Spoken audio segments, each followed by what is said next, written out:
The night I came home early from a work trip, my sister's boyfriend answered my bedroom door wearing my grandfather's robe and looked annoyed that I interrupted his video game. For a few seconds, I genuinely thought I walked into the wrong house. My key no longer worked upstairs, my furniture had disappeared, and the walls inside my bedroom were painted a different color. Meanwhile, my family stood in the hallway acting like turning the owner of the house into a guest was a completely reasonable thing to do. That was the moment I realized they had stopped seeing me as family a long time ago. I was just the person paying the bills. If you enjoy stories about entitled families, favoritism, and the moment people realize they pushed the quiet, responsible sibling too far, subscribe, because my family spent years treating me like an ATM with feelings until they forgot one important detail. My name was the only one on the deed. The house originally belonged to my grandfather. He bought it in the late 70s, when the neighborhood was still middle class, and spent 40 years slowly renovating every room himself. By the time he died, the property was worth almost $900,000 because the area exploded in value.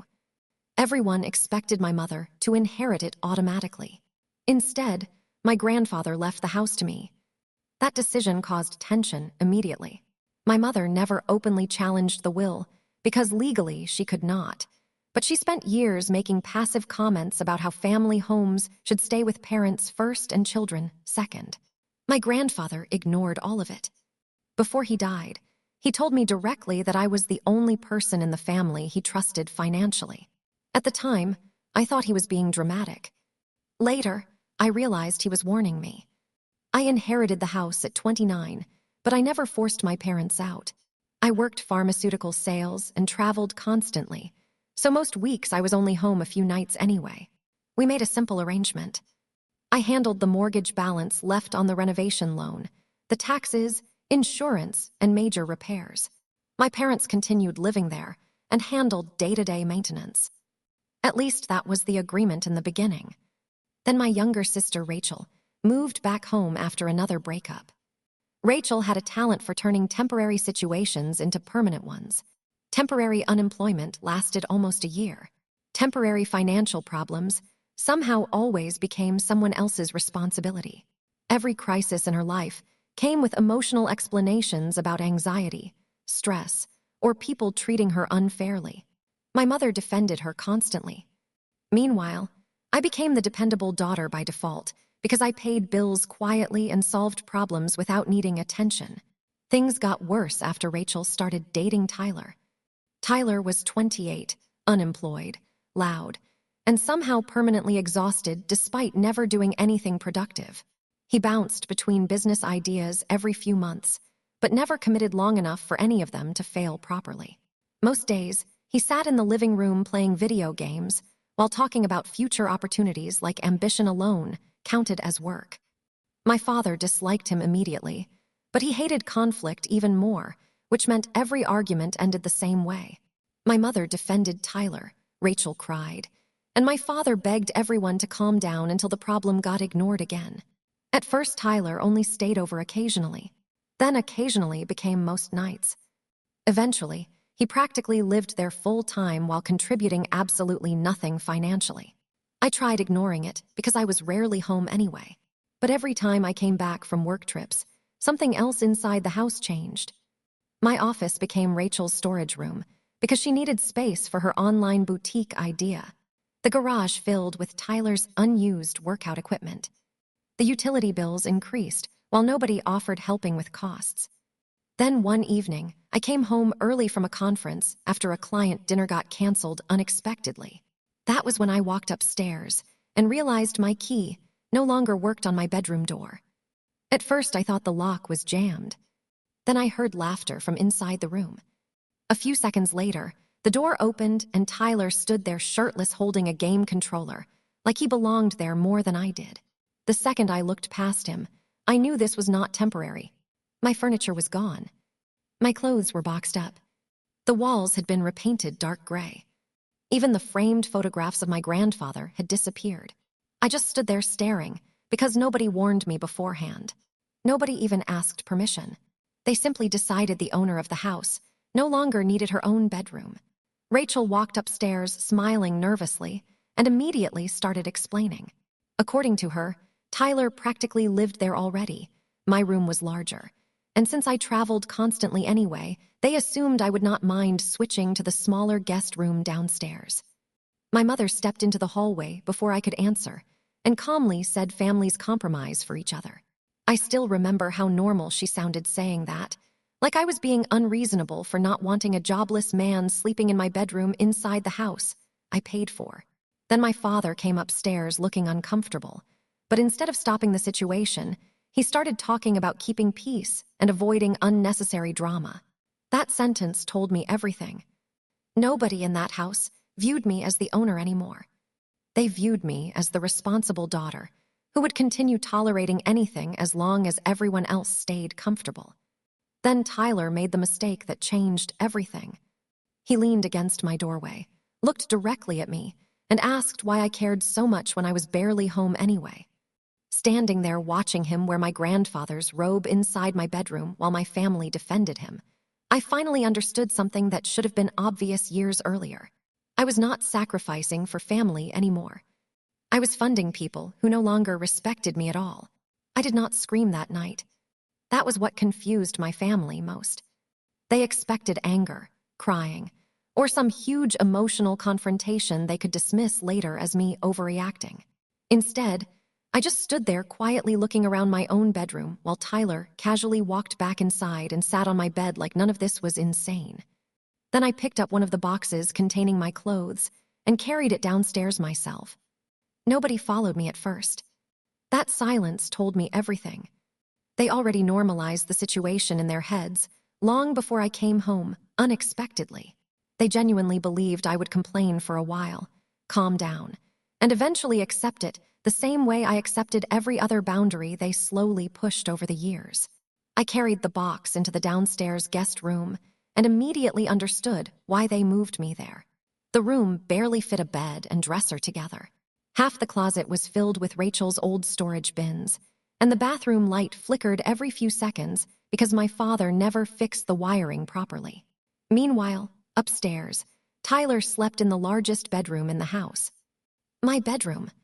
I remember sitting on the edge of the tiny guest bed, staring at the wall for nearly 20 minutes, because suddenly dozens of smaller moments from the past 2 years started connecting together in my head. The gradual disrespect, the assumptions, the way nobody even asked before changing things inside a house they did not legally own. Then I realized something worse. My family no longer viewed my financial support as generosity. They viewed it as obligation. That was why nobody felt guilty. Around midnight, my mother knocked softly on the guest room door. Carrying tea like this was some normal family disagreement needing emotional smoothing over. She sat beside me and started talking about compromise, understanding, and how difficult things had been for Rachel lately. I asked one simple question. Why did nobody ask me first? She immediately became defensive. According to her, they already knew how busy I was and did not want bothering me during work travel over a room situation. Then she said something that honestly changed how I viewed her permanently. She told me the house was still their home, emotionally, even if my name happened to be on paperwork. Paperwork? That word stayed in my head after she left because legally, paperwork was the only reason they still lived there at all. Then she made the mistake that pushed me over the edge. She said Tyler needed stability right now. I actually laughed hearing that, because stability was apparently something unemployed men deserved automatically, while the person paying every major bill got treated like an inconvenience. The next morning, I walked into the kitchen and found Tyler eating breakfast in my grandfather's chair. That chair mattered. My grandfather sat there every morning for almost 20 years reading the newspaper and drinking black coffee before work. After he died, nobody used it much because it felt strangely personal. Except Tyler, apparently. He sat there scrolling through his phone, while Rachel made pancakes like they were playing house inside someone else's property. Then Tyler looked up and asked whether I could move my car later, because his truck blocked the driveway awkwardly. His truck. The one he bought using money Rachel borrowed from my mother. The same mother who regularly reminded me how expensive property taxes had become lately. Something inside me finally snapped into focus completely during that breakfast. Not emotionally, financially. Because for the first time, I stopped seeing the situation as disrespectful family behavior and started seeing it as a liability. Tyler practically lived there without legal permission. Rachel had no stable income. My parents treated ownership like a technicality, and if anything happened inside that house, every legal and financial consequence would land on me alone. That realization changed everything. I left for work that morning and called my attorney during the drive. Not because I already planned selling the house. At least that was what I told myself initially. I just wanted clarity about my options. Her name was Denise Harper, and she handled the estate transfer after my grandfather died. The second I explained the living situation, she went quiet for several seconds before asking whether anyone besides my parents had formal tenant agreements. I told her no. Then she asked whether Tyler contributed financially or received mail at the property. I said yes. Another silence. Then Denise told me something that honestly made my stomach drop.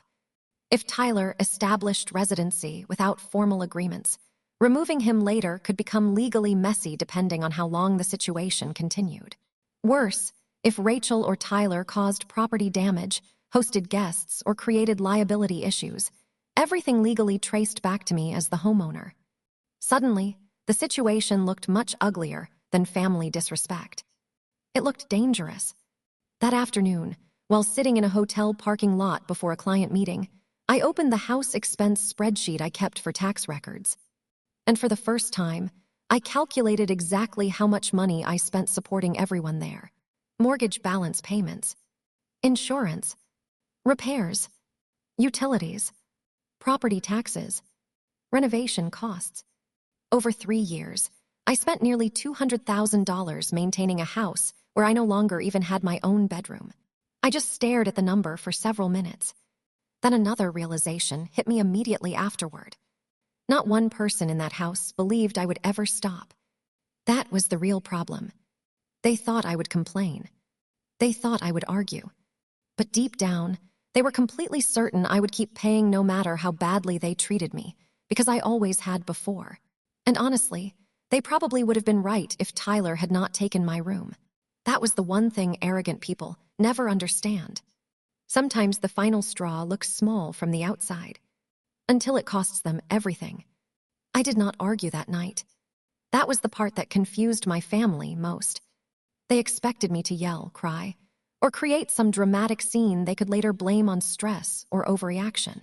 Instead, I quietly carried one of the boxes containing my clothes downstairs to the tiny guest room they decided I should use instead. Nobody even tried stopping me.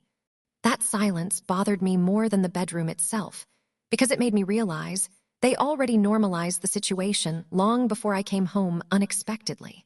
In their minds, this was settled. Tyler lived there now.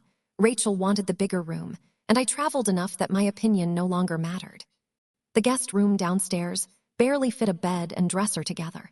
Half the closet was filled with Rachel's old storage bins, and the bathroom light flickered every few seconds because my father never fixed the wiring properly. Meanwhile, upstairs, Tyler slept in the largest bedroom in the house while wearing my grandfather's robe and playing video games on the television I bought. I sat on the edge of the guest bed for almost half an hour staring at the wall because suddenly dozens of smaller moments from the last few years started connecting together in my head. My office becoming Rachel's storage room. Tyler leaving his things everywhere without asking. My mother making little comments anytime I mentioned bills or repairs like I was selfish for expecting help. Then I realized something worse. My family no longer viewed my financial support as generosity. They viewed it as my responsibility. That was why nobody looked guilty. Around midnight, my mother knocked softly on the guest room door carrying tea like this was some normal disagreement needing emotional cleanup afterward. She sat beside me and immediately started talking about compromise, understanding, and how difficult things had been for Rachel lately. I asked her one simple question. Why did nobody ask me first? She became defensive immediately. According to her, they already knew how busy I was, and did not want bothering me during work travel over what she called a room situation. Then she said something that permanently changed how I viewed her. She told me the house was still their home, emotionally, even if my name happened to be on the paperwork. That word stayed in my head after she left. Paperwork. Legally, paperwork was the only reason any of them still lived there at all. Then she made the mistake that pushed me over the edge completely. She said Tyler needed stability right now. I almost laughed hearing that, because stability apparently meant giving an unemployed man the homeowner's bedroom, while the person covering every major expense got moved downstairs like an unwanted guest. The next morning, I walked into the kitchen and found Tyler sitting in my grandfather's chair eating breakfast. That chair mattered to me. My grandfather sat there every morning for almost 20 years, drinking coffee and reading the newspaper before work. After he died, nobody really touched it much because it still felt personal somehow. Except Tyler, apparently. He sat there scrolling through his phone, while Rachel made pancakes like they were a married couple playing house inside someone else's property. Then Tyler casually asked whether I could move my car later, because his truck blocked the driveway awkwardly. His truck was purchased using money Rachel borrowed from my mother, who regularly reminded me how expensive property taxes had become lately. That was the exact moment something inside me changed. I stopped viewing the situation emotionally and started viewing it financially. Tyler practically lived there without any legal agreement. Rachel had no stable income. My parents treated ownership like a technicality instead of reality.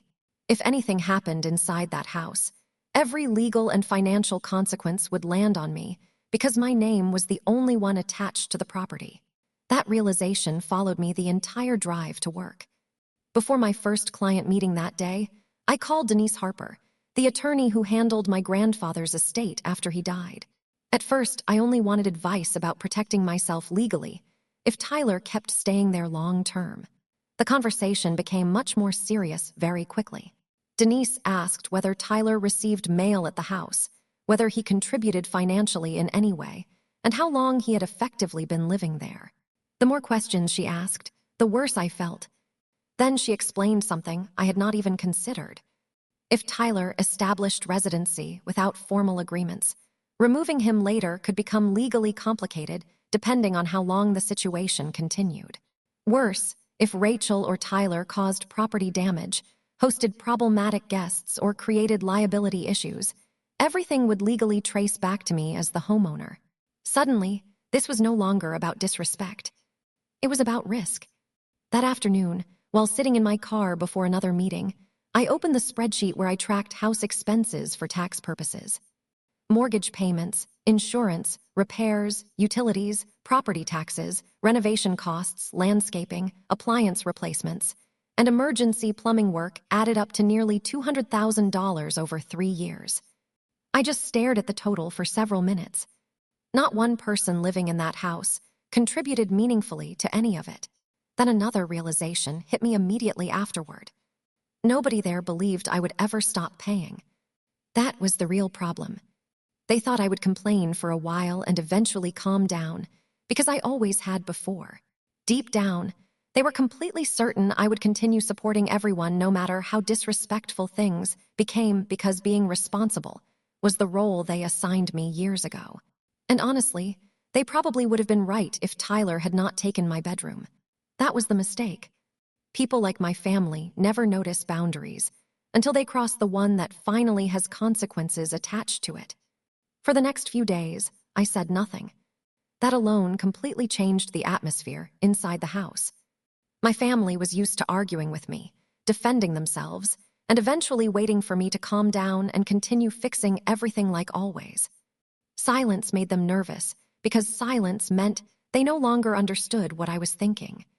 Rachel tried acting normal at first. Tyler kept walking around the house, like he belonged there permanently. My mother pretended nothing major happened, and continued talking about groceries, laundry, and random family gossip during dinner, like they did not move the homeowner into a downstairs storage room. My father avoided eye contact completely. I started noticing things I ignored before. Tyler leaving lights on everywhere, because utilities were not his problem.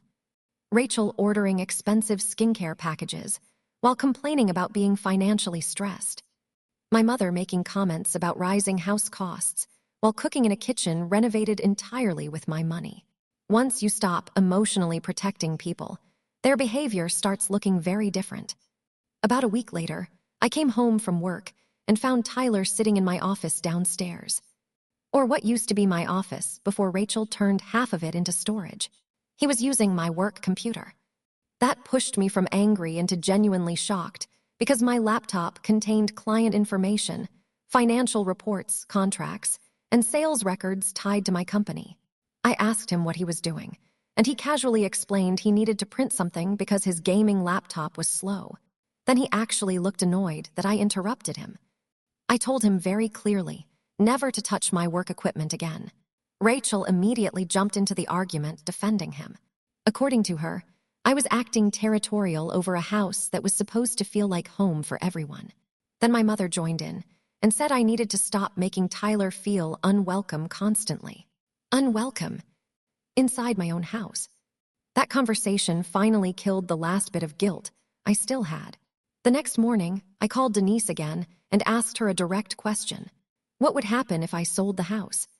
She went quiet for a second before asking whether I was serious. For the first time since all this started, I said yes immediately. Denise explained the process carefully.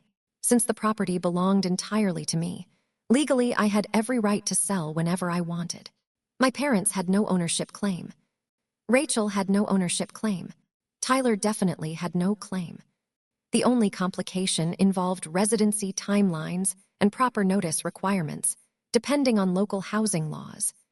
Then she said something that honestly made me laugh for the first time in weeks. She told me family members often confuse emotional attachment with legal entitlement. That sentence described my entire family perfectly. Over the next month, I quietly started preparing everything. I met with a realtor. I updated paperwork. I scheduled inspections while pretending they were insurance evaluations.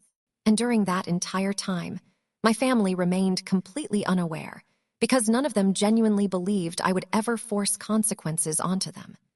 Then one Saturday morning, the realtor's photographer arrived while Tyler sat in the living room playing video games. The confusion on his face was almost unbelievable.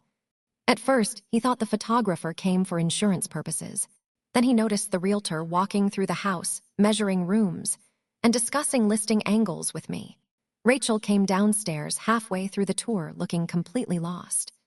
Then she asked the question that finally shattered the fantasy everyone built around themselves. Why is there a realtor here? I told her I was selling the house. The silence afterward felt unreal.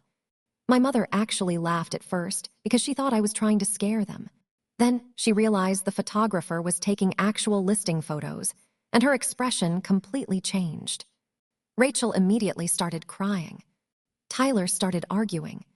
My father just sat at the kitchen table looking exhausted, like deep down he knew this moment had been coming for years. My mother kept insisting I could not make decisions like this without discussing them as a family first, which was honestly such a perfect summary of our entire relationship. They made massive decisions involving my property constantly without asking me, but suddenly family discussion mattered once consequences affected them personally. Then Tyler made another huge mistake. He asked how much money I expected making from the sale. Not whether my parents would be okay.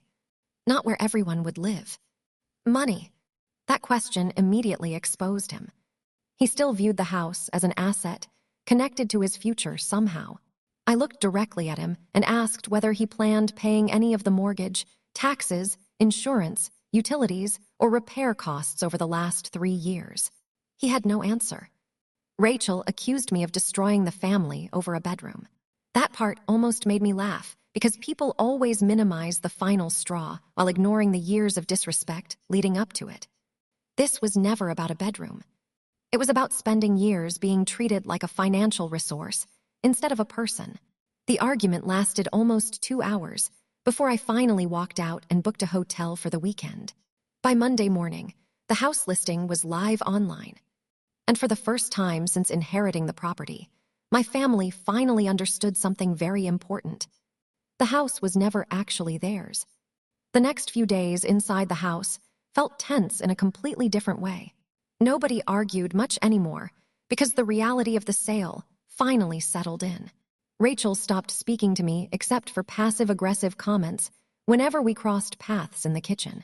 My mother spent most evenings crying in the living room while talking loudly about loyalty and family betrayal, hoping guilt would still work if she repeated it enough times. Tyler suddenly started disappearing for hours every day, probably because even he realized the situation was no longer reversible. Only my father acted differently. He became quiet. One night, he knocked on the guest room door and sat down across from me, looking older than I remembered. Then he admitted something I honestly did not expect hearing from him. He told me he warned my mother months earlier that the family was starting to take me for granted. According to him, they argued several times after Rachel and Tyler practically moved into the house because he noticed boundaries slowly disappearing. The bedroom situation was originally supposed to be temporary while I traveled for work, but eventually everybody just started acting like my space belonged to them permanently. That confession made me even angrier because it meant somebody in the house knew exactly how wrong this was the entire time and still let it happen anyway. The listing went live Monday morning, and by Tuesday afternoon, the realtor already had multiple viewing requests because the market in our area was insane. Houses nearby were selling above asking price within days. That was when panic finally started spreading through the family for real. Rachel cornered me in the kitchen asking whether I was seriously willing to force everyone out over what she kept calling a bedroom argument. I reminded her this was never about a bedroom. This was about years of disrespect, entitlement, and slowly treating me like a financial resource instead of a person. Then, she said something that explained her entire mindset perfectly. She told me I already had more money than everyone else, so why did I even care? That sentence stayed in my head afterward because it exposed the real problem underneath everything. My family stopped viewing my success as something I earned a long time ago. They viewed it as shared family property, automatically available, whenever they wanted comfort or stability. The first house showing happened Thursday evening. Watching strangers walk through the property while Tyler sat upstairs in my former bedroom felt surreal. My mother refused leaving during the showing and instead followed the realtor around making emotional comments about family memories and attachment to the house. Later that night, the realtor called me privately and admitted my mother was clearly trying to make buyers uncomfortable on purpose. That was when I realized they might actually try sabotaging the sale. So the next morning, I made another decision. I formally served written notice explaining the property was being sold, and all occupants needed preparing for relocation timelines according to state law. The second the paperwork appeared, the atmosphere inside the house changed instantly because suddenly this was no longer emotional family drama. It became real. Rachel completely lost control after reading the notice. She accused me of destroying the family over selfishness, while Tyler stood behind her pretending he had nothing to do with the situation. My mother cried and kept asking how I could do this to people who loved me after everything they sacrificed raising me. That part genuinely made me angry, because people who love you do not quietly remove you from your own bedroom while expecting endless financial support in return. Then Tyler opened his mouth and somehow made everything worse. He started talking about how none of this would matter if I stopped acting so controlling about property and learned how to support family properly. I asked him a very simple question after that. I asked how much money he contributed during the entire year he practically lived there. The room went silent immediately because everybody already knew the answer. Tyler paid nothing toward the mortgage, utilities, insurance, groceries, repairs, or taxes. He contributed absolutely nothing. While living inside a house he acted entitled to. 2 weeks later, the house received an offer almost $90,000 above asking price. That was when my mother finally stopped arguing emotionally and started bargaining instead. She asked whether I could delay the sale for another year, so Rachel and Tyler had time getting established financially. Hearing that almost made me laugh, because Tyler was nearly 30 years old and still behaving like adulthood was some future event he would eventually get around to handling. Then my mother accidentally revealed the truth without realizing it. She admitted Rachel and Tyler were hoping I would eventually let them take over the house permanently since I traveled so much for work anyway. The second she said that, every confusing moment from the last few years suddenly made perfect sense.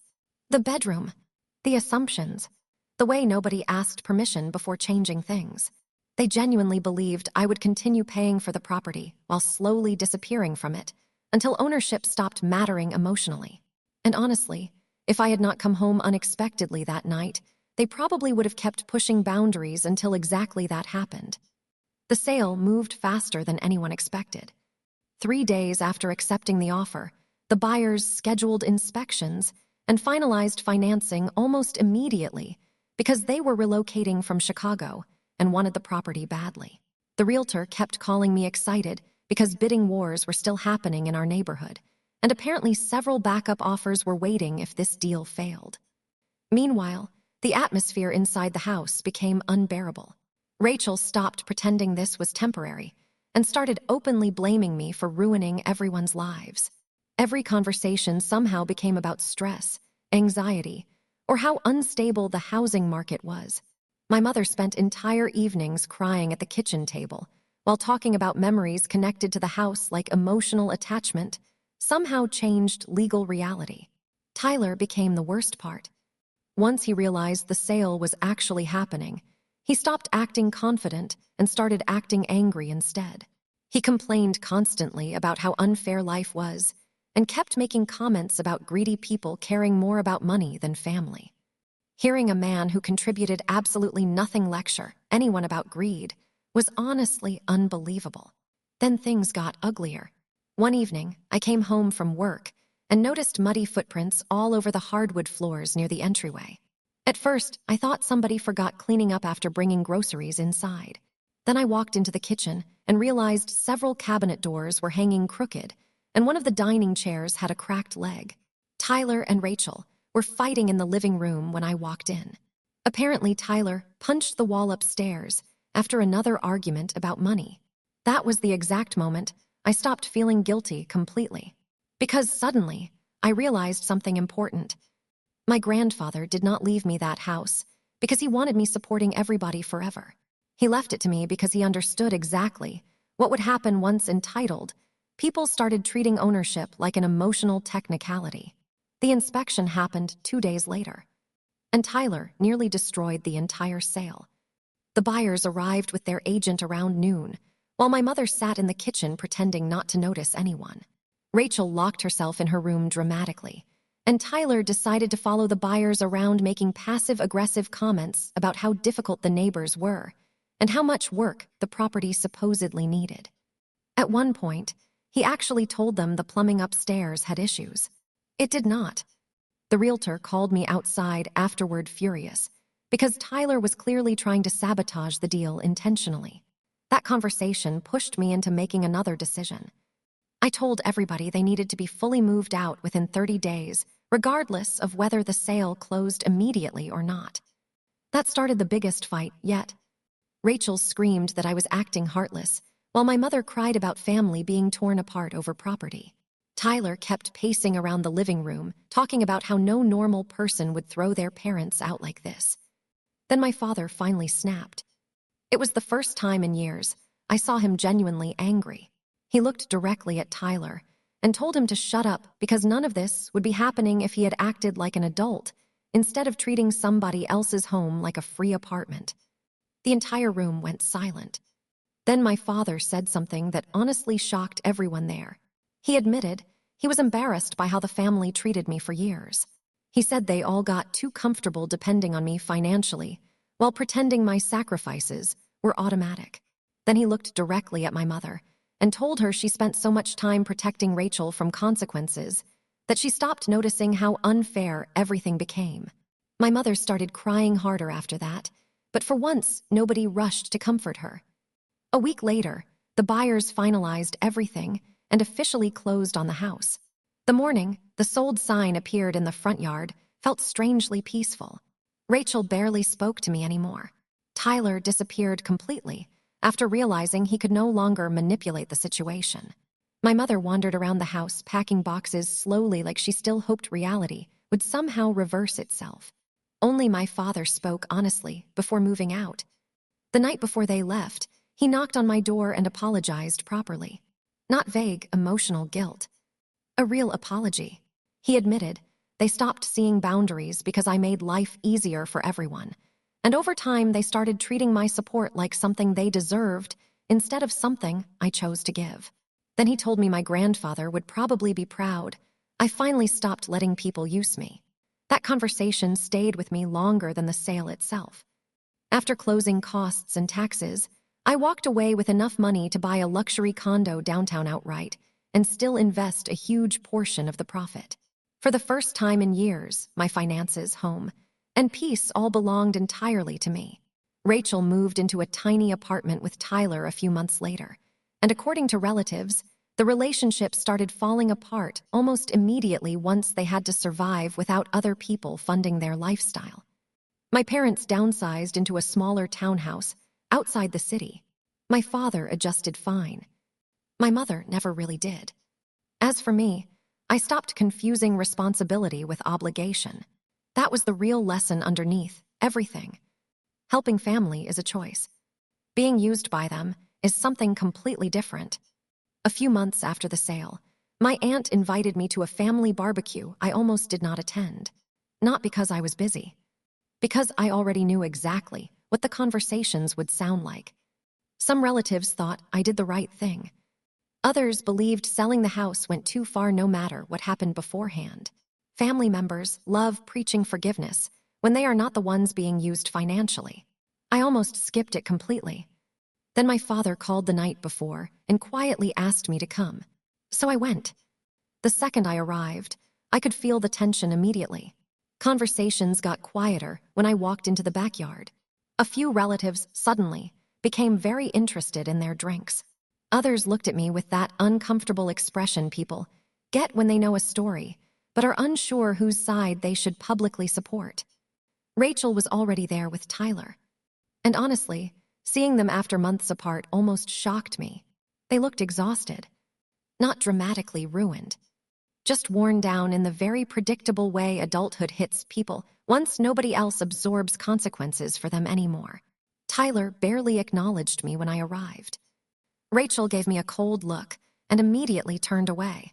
Then something happened I genuinely did not expect. One of my cousins asked Tyler how work was going. The silence afterward was brutal, because apparently Tyler still did not have a stable job. Rachel was working double shifts at a dental office, while Tyler bounced between short-term gigs and delivery driving. According to relatives, they fought constantly about money because suddenly bills became real once they no longer lived inside somebody else's property rent-free. And for the first time in his life, nobody was rescuing him. Dinner that night felt awkward from the beginning, but everything exploded near dessert. My aunt casually mentioned how beautiful my new condo looked after seeing photos online. That comment triggered Rachel instantly.